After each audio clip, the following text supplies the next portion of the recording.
When Jonathan slammed the conference room door behind me, the laughter still echoed, taunting, sharp, humiliating. 40 pairs of eyes had watched my idea die in public, crushed beneath his smirk and the casual cruelty of power.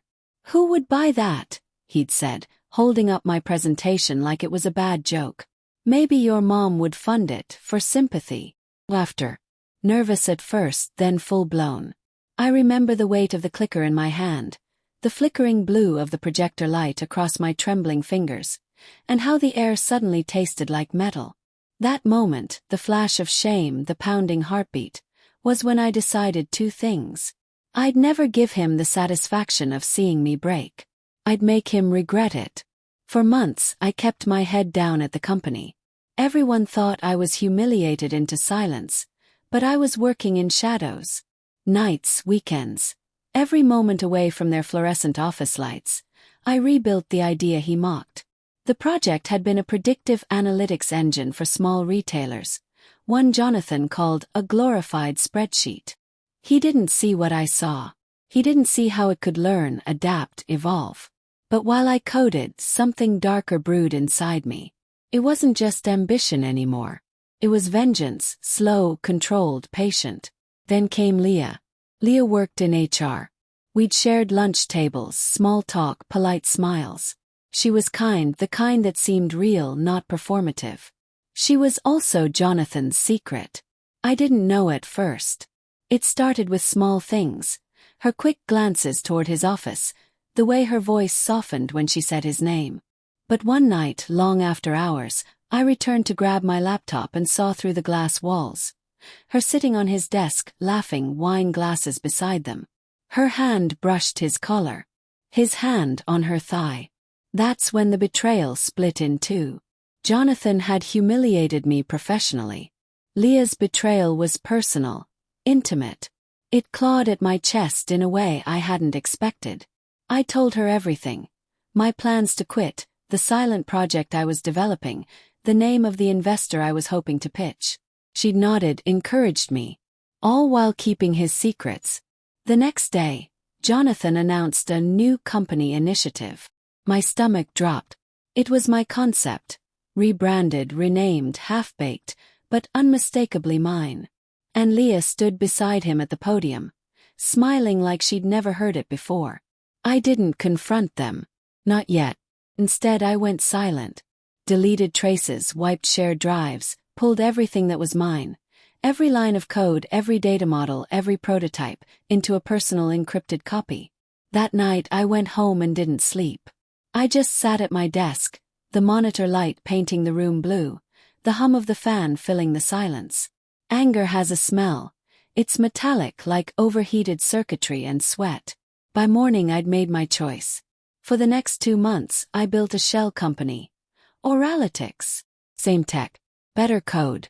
Independent. I reached out to the investor Leah knew about, pretending everything was normal. I pitched over Zoom, keeping my voice steady even when my hands shook. He loved it. By the time Jonathan's team was ready to present his watered-down version, I'd already secured funding. Real funding.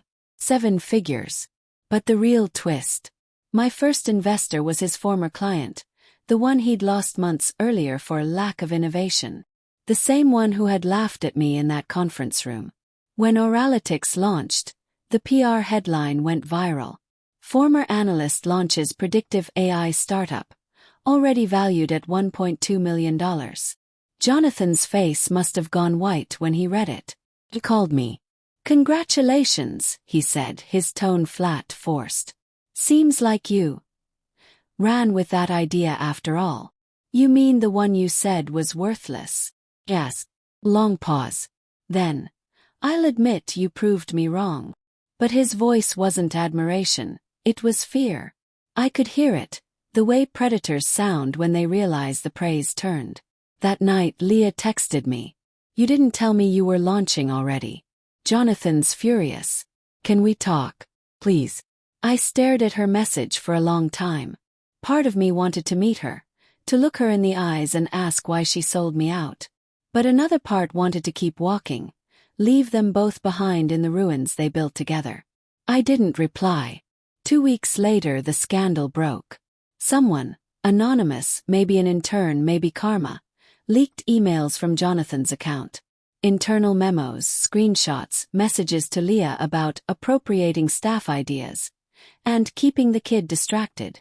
The company went into PR lockdown. Leah was gone by morning. Jonathan was on leave pending investigation. And me. I was in a glass-walled office downtown, sunlight spilling across my new desk, the buzz of investors waiting for the next big meeting. People congratulated me. Journalists called me a visionary. But at night, when I was alone in my apartment, I'd catch myself staring at my reflection in the black screen of my laptop. So why did it still feel like I'd lost something? Months passed. Our analytics grew fast. Too fast. The numbers were dazzling, but the loneliness was louder. I tried to move on, date again, even forgive Leah in my mind. But betrayal changes you. It rewires how you trust, how you dream, how you love. Then one evening, as I left a conference, I saw her again. Leah. She looked thinner, tired. Our eyes met across the lobby. She smiled, sadly, almost apologetically. "I didn't mean to hurt you," she said softly. "He promised he'd protect you. If I played along." I thought I was helping. For a moment, the old ache flickered. The part of me that wanted to believe her. But some damage can't be undone, it just changes shape. "I don't hate you," I said finally. "But I don't trust you either." She nodded, eyes glistening. "You shouldn't." Then she turned and walked away. The next morning I stood before my team, and presented our latest breakthrough. The same concept Jonathan once mocked, now the backbone of a multimillion-dollar enterprise. Applause filled the room. Cameras flashed. But beneath it all, I felt something colder than triumph, clarity. Betrayal had burned away every illusion I'd ever had about loyalty, love, or corporate family. What remained was sharper, cleaner, an edge I could build an empire on. And when the news alert pinged on my phone, former CEO Jonathan Marks arrested for corporate fraud, I just smiled. Not out of joy, but because justice, when it finally comes, doesn't roar. It whispers. And I'd been listening all along.